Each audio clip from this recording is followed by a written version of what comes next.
Hey guys, welcome back to the CreditVerse channel. You joined me in San Francisco, or technically right now you joined me in Copenhagen, but when I recorded this bit a couple of weeks ago before taking this flight, I did mess the audio up, but today we're flying from San Francisco over to Dubai in Emirates A380 business class on the refreshed new product. So I thought it might be nice to just take you guys along for the ride. I'm going to hand it over to Alion from the past to walk you through a bit more about this flight and my experience. Hope you guys enjoy. This flight will take us northbound from San Francisco International, brushing past the Rockies and the Yukon Territory before soaring over the North Pole. We'll then traverse Russia and Iran before finally descending into the glittering Emirate of Dubai. Our journey coming in at just over 13,000 kilometers and lasting 16 hours from gate to gate, one of the longest flights in the Emirates network. Now let's talk a little bit about SFO, our departure point for this journey. SFO is one of the busiest airports in the United States, serving as a major gateway to destinations across the Pacific Rim and beyond. Opened all the way back in 1927, it's grown to a modern world-class facility. The airport itself has 4 terminals, 1, 2, 3, and the international terminal, where we'll be departing from today. Getting here is also pretty convenient. You can take the BART train directly from the airport for about $10, or grab an Uber, which typically costs about $30 or $40 from downtown SF. Sadly, Waymo's robotaxi hasn't ventured this far just yet, but here's hoping it's only a matter of time. If you've paid for the ticket with cash, Emirates will send you a chauffeured vehicle to pick you up from your hotel room or home, which you can book through the Manager Booking tab on the Emirates website. Unfortunately, I chose to burn some hard-earned miles instead of real dollars on this booking, and therefore was forced to find my own way to the airport. That came in the form of a complimentary airport shuttle today, perhaps not the most glamorous start to this experience, but then again, who's keeping track? Emirates departs at the international terminal at SFO at aisle 10.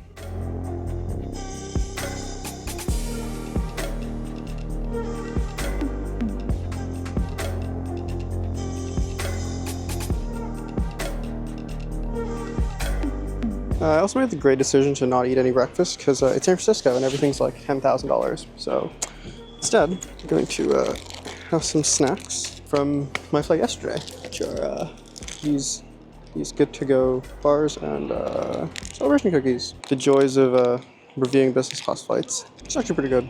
Definitely can tell it's keto or like has almond flour. Actually, maybe my favorite snack this year, other than Biscoff cookies. Those always slap. But you don't see them anymore. Even Westchester started giving out celebration cookies. By 11:45, there was a bit of a line forming at the business class section, as well as a sizable queue on the economy side.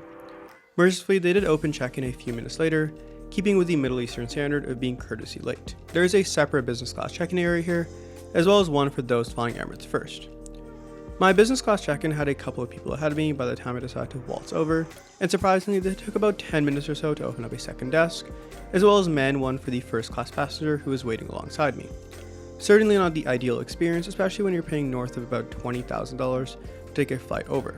The less than stellar airport experience continued on with security, as there didn't seem to be any way to get priority security even as a business class passenger, and unless you had TSA PreCheck or Clear, you were part of the standard queue. It's just another one of those things that varies so dramatically across out-of-station airports, as it's super tricky to maintain a standard experience across each airport an airline flies to. US security does not like to get reported, but did make it through. Now onto the duty-free area. Duty-free at SFO is pretty standard for a large North American airport. Nothing to write home about, but really nothing to turn your nose up at. There's the standard selection of sweets, spirits, cigars, as well as some stuffies from Bon Ton Toys, and with it being San Francisco, mountains of Ghirardelli chocolate and memorabilia to buy for those you love dearly. If you really love someone and forgot to get them a souvenir from your travels, Gucci, Burberry, and Hermes operate locations in the international terminal of SFO as well, in order for you to sort out any of your last minute needs. You can tell that the international terminal has had a facelift recently, as it looks decidedly like an Apple store, super sleek, super modern, and super clean. Unfortunately, this hasn't extended all the way over to the A gates just yet, but the rest of the terminal looks quite nice and it's smartly laid out, with lots to do while you're killing time for your flight. Several exhibitions run by the SFO Museum are spread across the lettered gates, with aviation history and an exhibition on women in World War II on offer during the time I was there. Other entertainment can be found in the plethora of tech ads across the airport, which I'd wager you wouldn't find anywhere else in North America. There are a handful of spots between the gates with apron views, and plenty of seating to go around. SFO is also a quiet airport, which means they don't do flight announcements across the entire terminal, or page people directly. All announcements are only made at the gate, which I really appreciate. So, kind of the normal thing, just go to the lounge like 3 hours early, but there's a really nice place to plane spot called the Sky Terrace, Terminal 2. I'm currently very far away from Terminal 2. Bit of a walk over there, and I should be able to make it. This was supposed to be a 10-minute walk according to the airport employee, but turned into something closer to a 40-minute expedition across the entire terminal. It must be a marathoner doing this in 10 minutes. I would have taken a couple of rest breaks. There's no way on God's green earth that you can make it across in 10 minutes, I think that's what he said. But, I don't know if I want to make it over in 10 minutes when a lot of the views you get are stuff like this.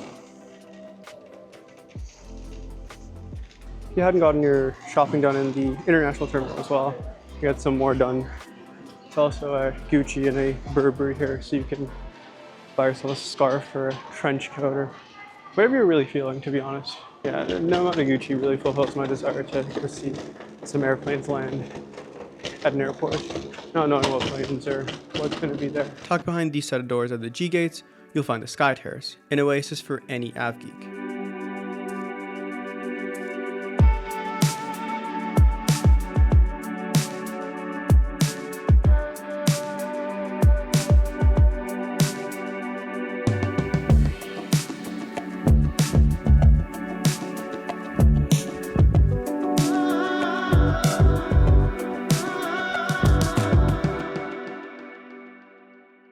Far too soon, it was time to say goodbye as I restarted the trek back to the A gates to visit the Emirates Lounge.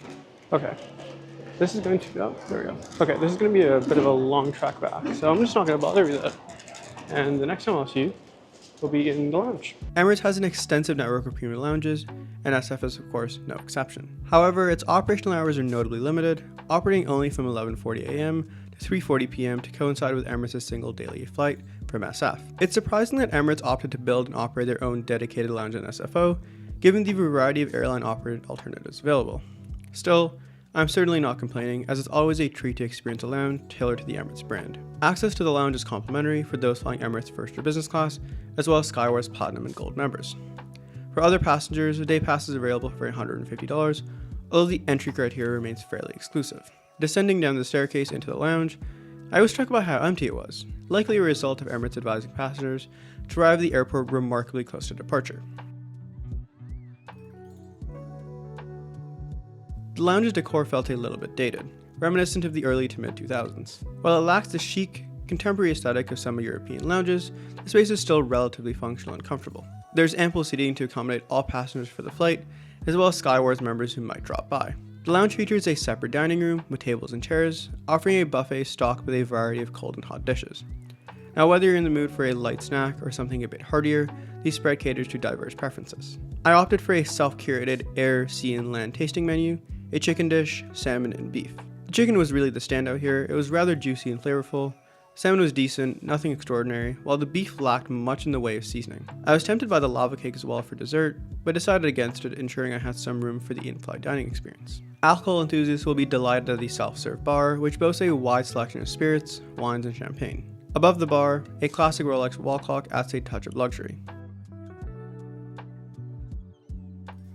Non-alcoholic offerings and a coffee machine for custom caffeinated beverages round out the drink offerings here. Further into the lounge, there's an additional beverage station with teas, soft drinks, and lotus cookies, a thoughtful touch for those seeking some lighter refreshment. The lounge includes a small business area with 4 workstations, which, while slightly outdated, are still sufficient for some quick tasks, like making last-minute edits to a presentation. There's also 2 printers available for any last-minute needs. The lounge is divided into 2 main zones: an entertainment area with sofas and a TV for those wanting to stay updated on the news, and a quieter relaxation area separated by a calming water feature. The water feature not only adds a serene ambiance, but also helps muffle noise between the 2 zones. Wi-Fi in the lounge was fast and reliable, perfect for streaming and downloading TV shows, or just browsing the web. The bathroom is modestly sized, but is impeccably clean, featuring fully enclosed stalls. There's also an unusual bidet setup here. The stand and piping are clearly present, but there's no actual bidet. Cotton hand towels are provided for a touch of luxury, and shaving kits are available upon request for those needing to freshen up. There are also 2 shower suites, each stocked with a towel, mat, and an Emirates branded laundry bin. The branded bins are so chic that I'd seriously consider buying one if Emirates ever decide to actually sell them. In keeping with Emirates' global passenger base, the lounge includes a prayer room, a thoughtful addition for those observing religious practices. To cap off my time in the lounge, I settle into a seat by the window with a perfect view of our aircraft for today: an Emirates A380, registered Alpha 6 Echo Victor November. It carried the older livery, which initially left me a little bit concerned, since I expected one of the newer refreshed A380s featuring the updated design with those red winglets and the modernized taillines. However, the attentive lounge attendant quickly put my mind at ease, confirming that this was indeed a refurbished aircraft, just with the older livery. As the last pieces of cargo were carefully loaded, the anticipation of the upcoming 16-hour journey began to build. With boarding announced shortly after, it was time to bid farewell to the lounge and step aboard Emirates' flagship aircraft. Another surprise to me was that boarding was done directly from the lounge, so we didn't have to exit the lounge and then go out to the gate in order to get aboard. This is fairly commonplace when flying Emirates out of Dubai, but it was nice to see that they have done this at some of their stations across the globe. It may sound like I'm nitpicking here, but it would have been really nice if they still staggered boarding a little bit more, even for business class passengers, or perhaps boarded back to front for the upper deck, because with so many passengers it can get a little bit packed in the jetway and while boarding the aircraft itself. Okay, mic's back on. I swear there's a more efficient way to board planes, guys. There's no way.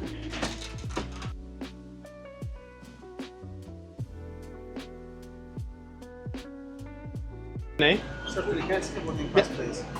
Thank you so much for something. Awesome, thanks. Emirates A380s are equipped with an incredible 76 business class seats laid out in a 1-2-1 configuration, with seats that alternate being closer to the aisle and the window. My personal preference lies towards the odd number seats A and K that are closer to the window and hence a little bit more private.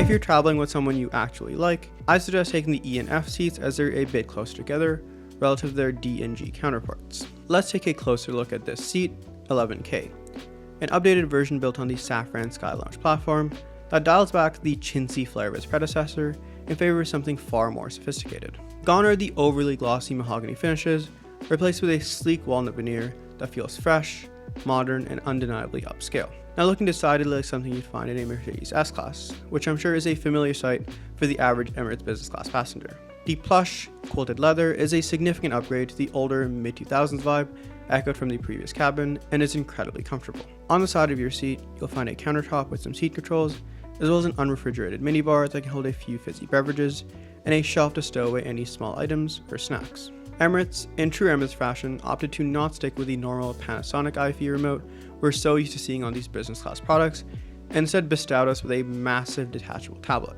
Don't worry though if you're missing the familiarity of that Panasonic controller, they still built it into the side of the seat for your convenience. A reading light operated by this button, as well as the lighting for the aforementioned minibar, are situated above, with a universal power socket and headphone I/O here too. There's also an HDMI port, which didn't seem to work with an Xbox due probably to the voltage conversion, or maybe I'm just not so good at plugging things in. The tray table extends out to the countertop itself and is rather resilient to any force, so it should be pretty easy to pop a laptop on here and get some work done. Emirates continuing to Emirates here, but you don't need to reach up all the way to shut the windows if you're already tucked into bed, for example, as you can use the button for the shades on the cell itself, or next to the tablet on the countertop. Even though Emirates has managed to cram 76 business class seats on this upper deck, each seat is still rather spacious, with more than enough room to fully stretch out as someone who's 34 credit cards tall. The ottoman is admittedly looking a little bit narrow, so we're going to see how we get on for actually sleeping. Under the ottoman itself, there's some storage for a backpack, as well as a ton of additional space along the cubbies in the wall. Make sure that you remember to check all these at the end of the flight, as I nearly left my passport in here, which would have been an absolute disaster. Being a Middle Eastern airline, you also did get 2 individual air nozzles all for yourself, which is greatly appreciated when you may be flying to 50-degree heat during Dubai summers. Also, not sure what's with me in getting broken seats, but once again, the side of the ottoman's cover had some of its adhesive dry out, and therefore it came off just a bit. Certainly not a big deal, but it's kind of funny this has happened twice now. This was the time the purser came back with a welcome drink, and I opted for a fresh orange juice.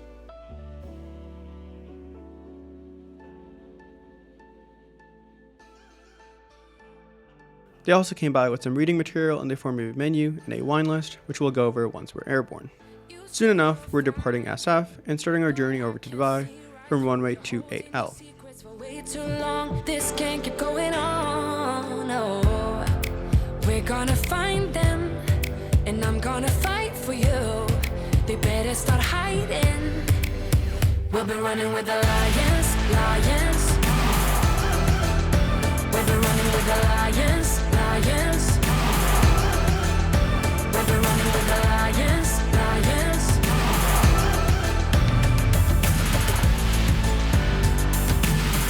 Emirates has partnered up with Italian fashion house Bulgari for their amenity kits and launched a new version of these in 2024. Inside, you'll find essentials such as a razor and shaving cream, perfect for tidying up a 5 o'clock shadow. There's also a toothbrush with toothpaste, a small bottle of Bulgari aftershave, and a deodorant stick to ensure you stay fresh throughout the journey. For added comfort, the kit also includes hydrating face cream and lip balm, tailored to those long-haul flights where the cabin air can really take a toll on your skin. Catering for this flight was done by Donata, which is an airline logistics company owned by Emirates themselves.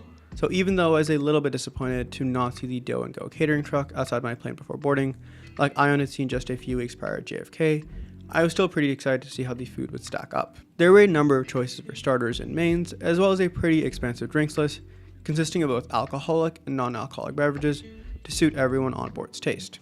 With salmon having become a classic home meal for me over the past several months, I thought it would be a great idea to try what a real chef would come up with, and I was not disappointed. It was smoky and flavorful, but at the same time not too heavy, and it easily surpassed my expectation for seafood aboard a plane. Looking at the mains, admittedly I was not super inspired by any of the offerings here, but chose to go for the sticky braised beef. Maybe I should have been looking forward to it a little bit more, because it too was absolutely excellent. I was super full here, but opted for dessert anyways, a chocolate cake with caramel and sea salt.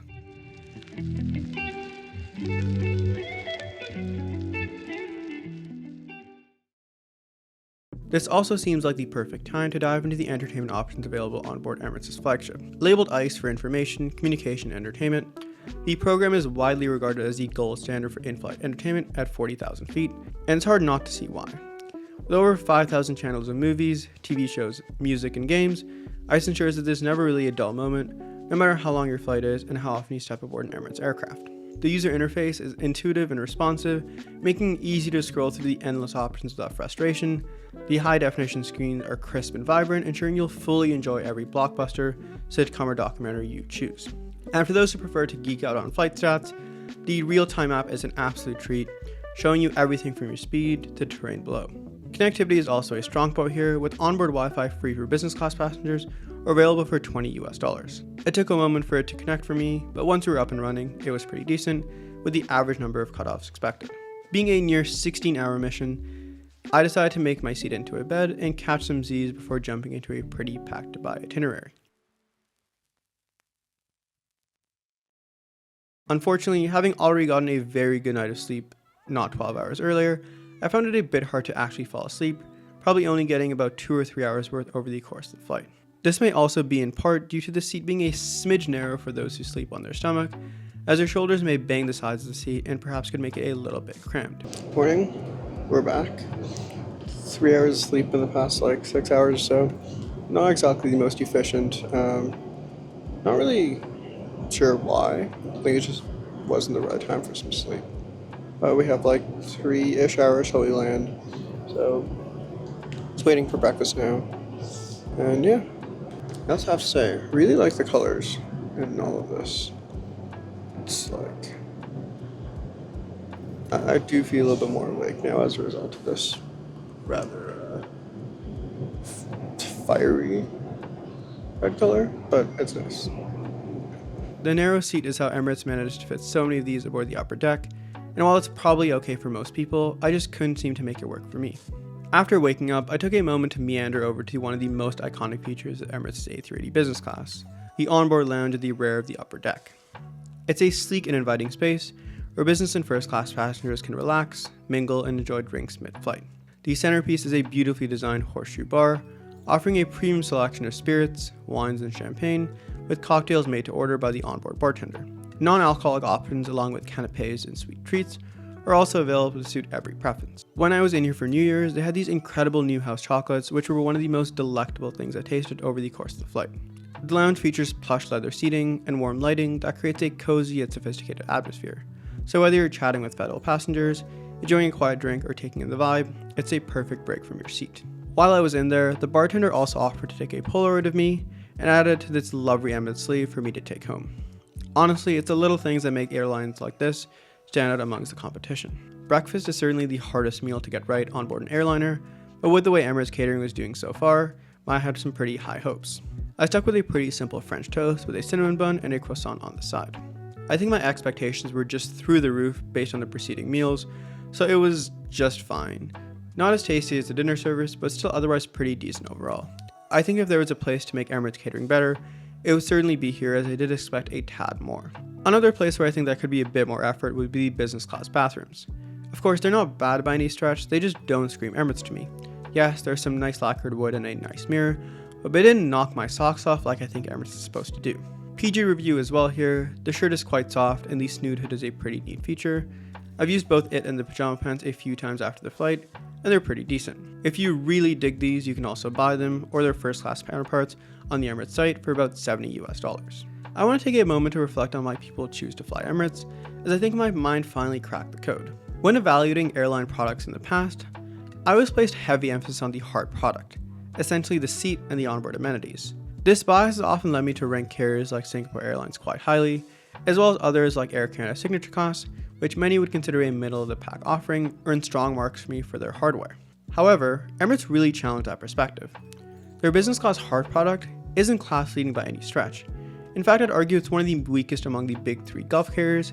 You could even make the case that boutique airlines like Oman Air and Gulf Air have better offerings themselves. But what Emirates lacks in hardware, it more than makes up for with its soft product. The catering is truly restaurant quality, and the cabin crew deliver an exceptional experience, going beyond the mere professionalism to engage passengers with genuine warmth and enthusiasm.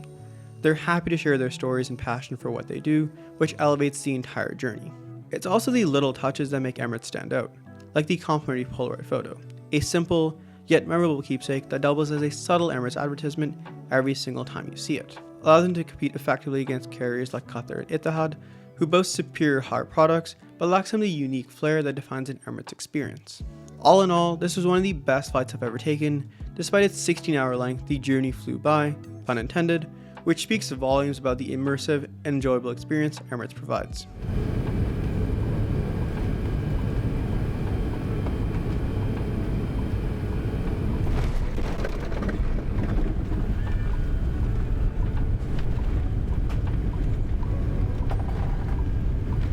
If you did enjoy this, please do hit subscribe, as we have some pretty fun airline reviews coming. We're aiming for one a month through the end of the year, so be sure to stay tuned for that. With that, we'll see you next time. We hope you have some safe travels, and do take care.